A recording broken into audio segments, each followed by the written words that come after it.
Hey, everybody, welcome to Mastering Local Marketing. And here is the mug right here. It makes a lot of noise when you put it down on the table, but I'll tell you what, it makes a beautiful mug. We will have them for sale shortly. This is episode 72. We're recording it live on two radio stations, AM 1230 and 104.7 FM in the South Chicago, Hammond, and Northwest Indiana area. And it's being recorded on September 4th of 2025. And you want to call in, it's 9:46. You could call in if you got a question about what we're going to talk about. We're going to kind of extend the last issue or the last episode. That was what do you marketing ads, video ads that convert. And we're going to take one part of that. We're going to talk in depth about it. And that is the hook of the video ad. Are you a small business owner who creates social media video posts and ads, but your targeted audience seems to continue scrolling past no matter how professional you make them?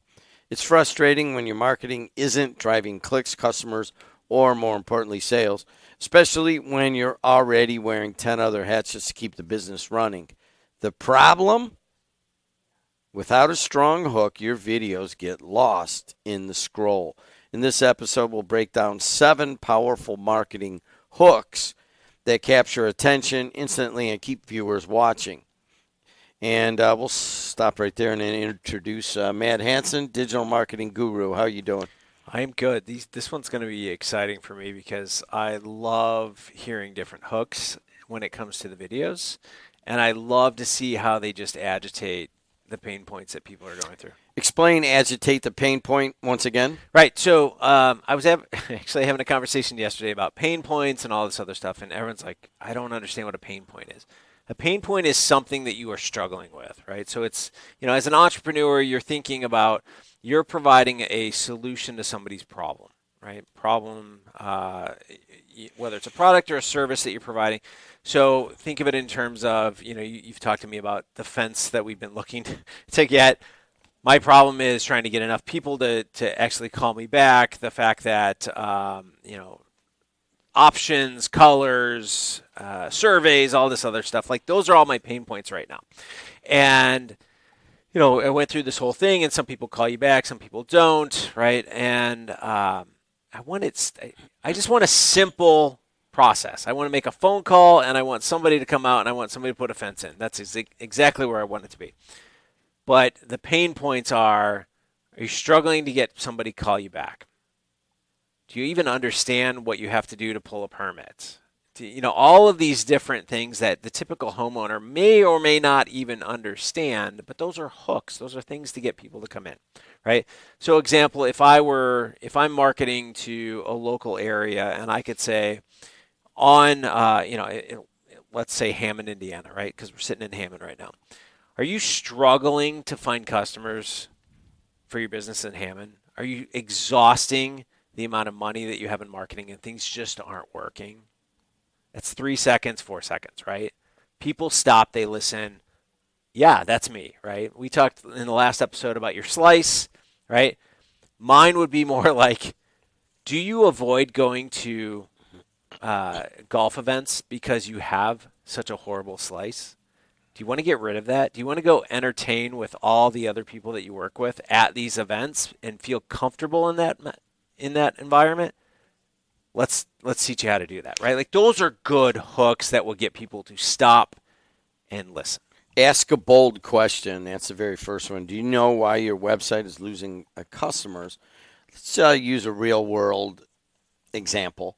We just had a guy, Dr. Rahman, out of Whiting, his Right Care Pharmacy. Mm-hmm. And he just happened to call in while I answered, so I'm taking care of him.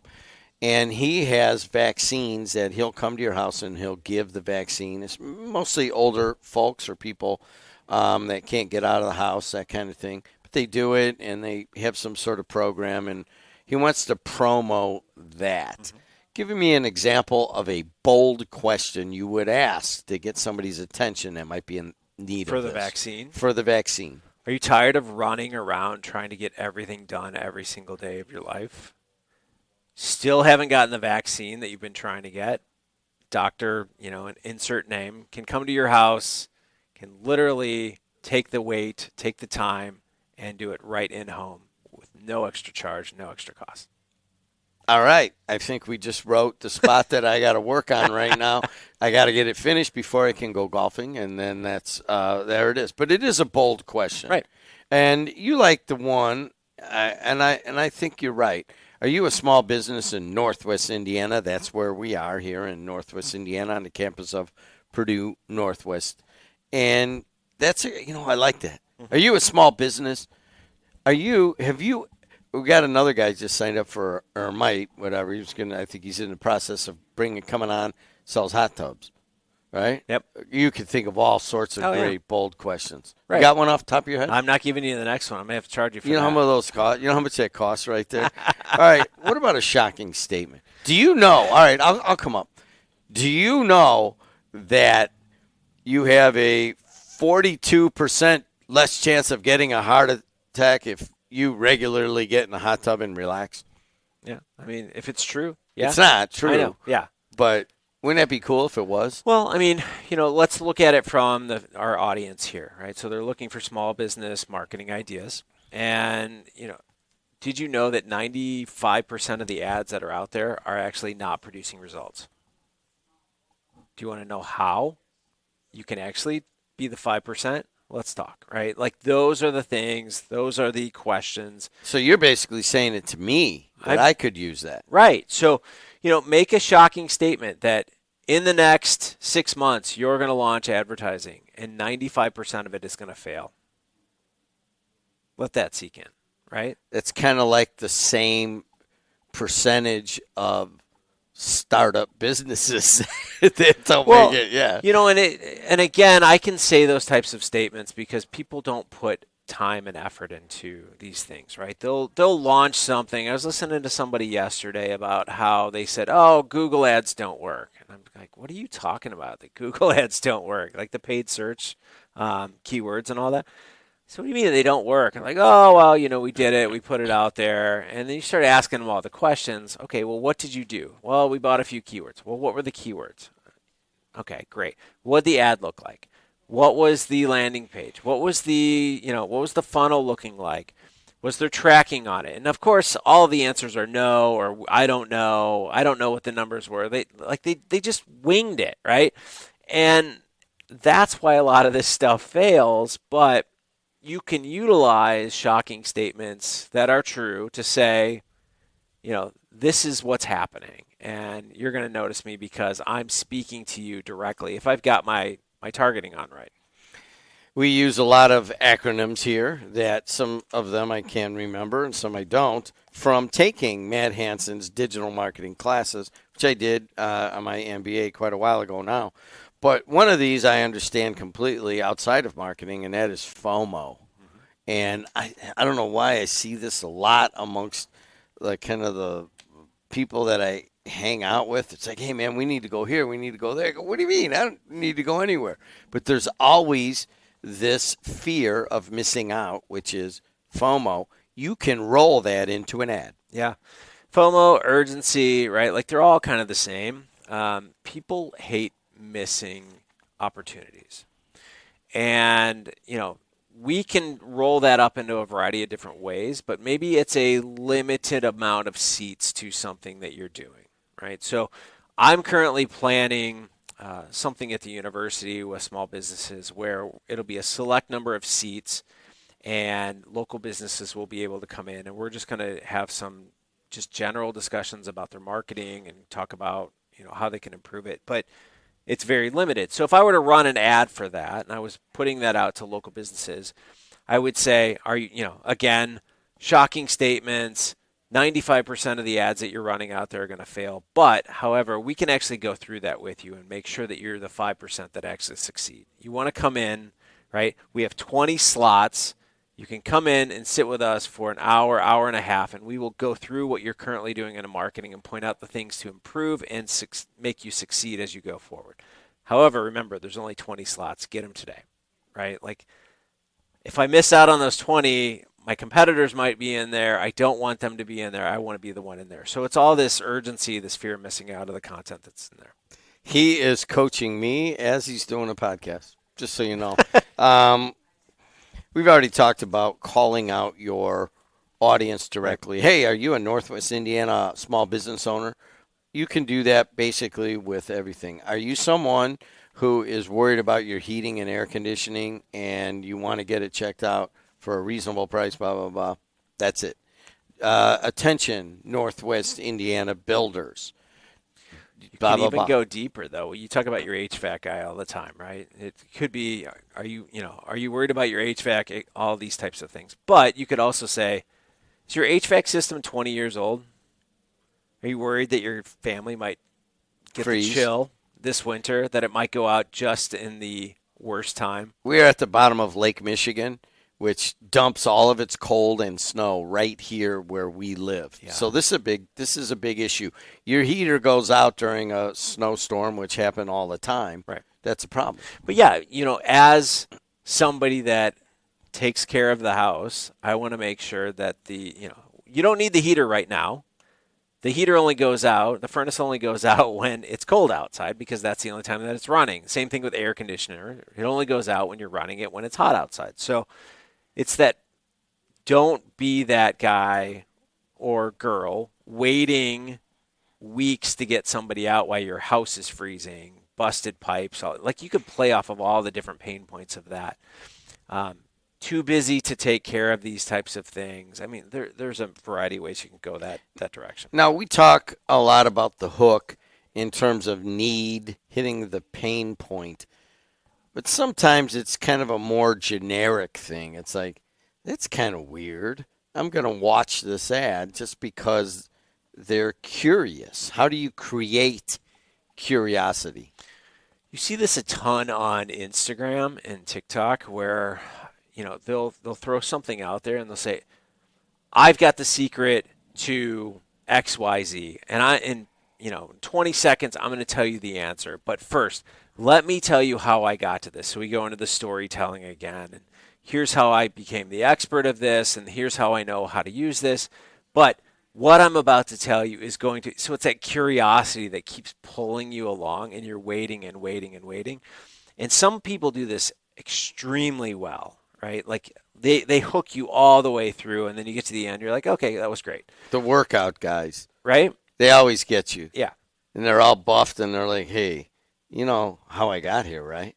But first I want to tell you something. Yep. Blah, blah, blah. Yep. Yes. Yeah. So, but it pulls people along. Some people take it too long, though. Sometimes you'll get like a 3-minute video and it's just like, all right, enough.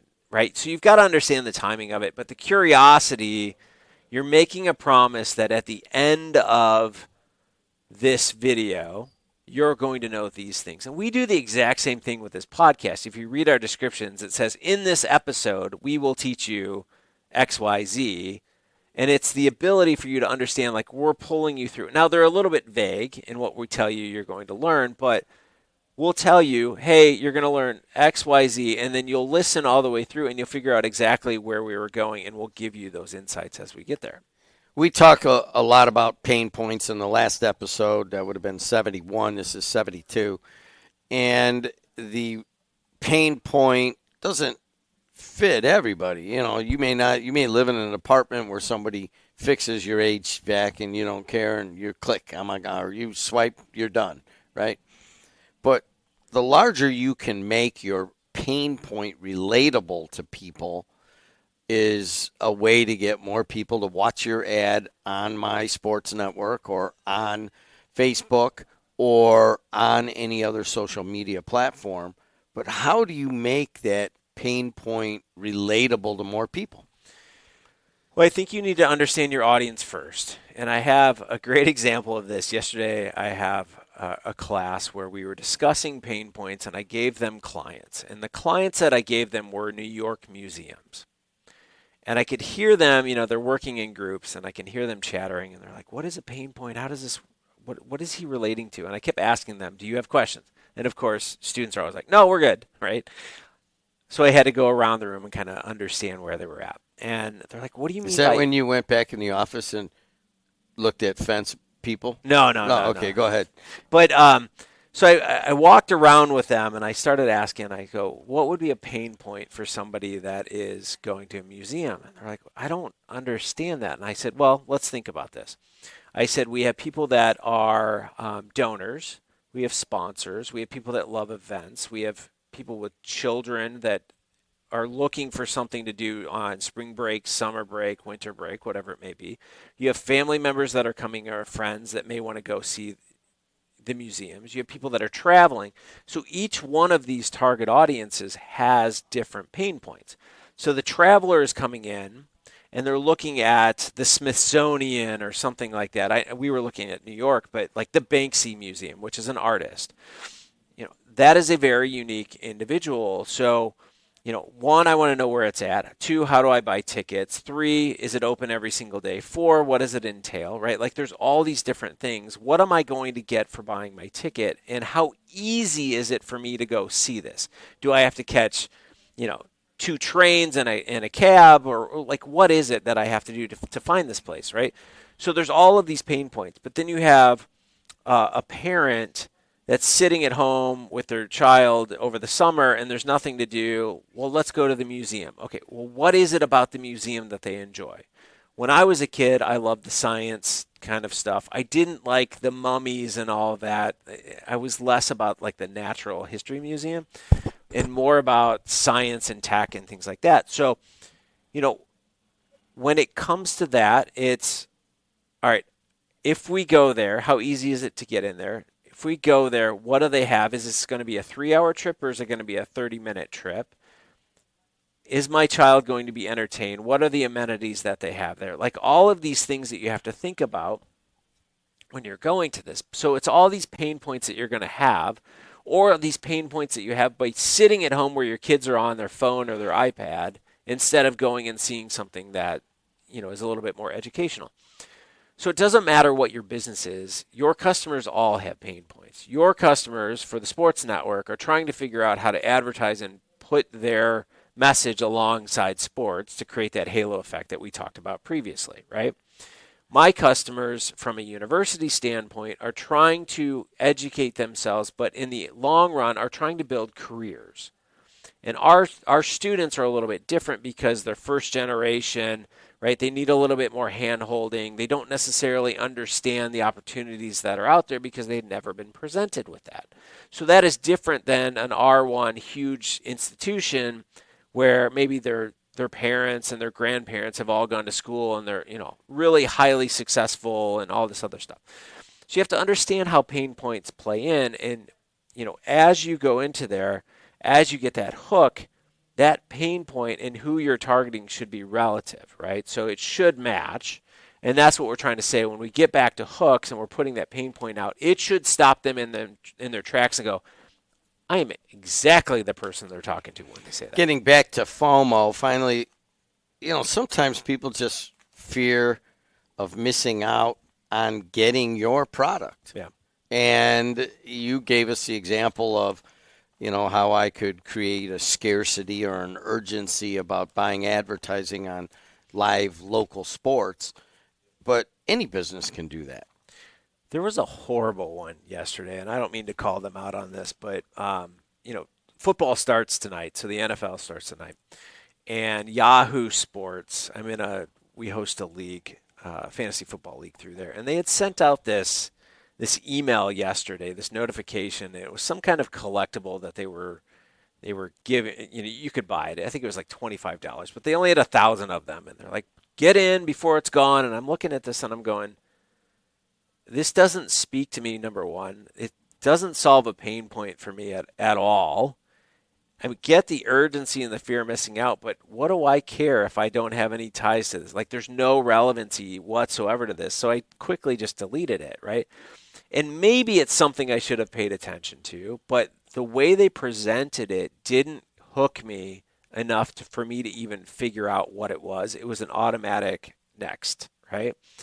And this is Yahoo who's doing it. And I get it that, there's all of these different businesses, and Yahoo's kind of like the third string search engine, but still, like, I got it, and I still don't understand what they were doing. And I'm sitting here talking about them today, but I just deleted it. I didn't get it. And that if that's what's happening to your customers, you're missing an opportunity. He's Matt Hansen, digital marketing guru. I'm Jim Deedlow, Jed TV Sports Network. Until next time, we'll see you later.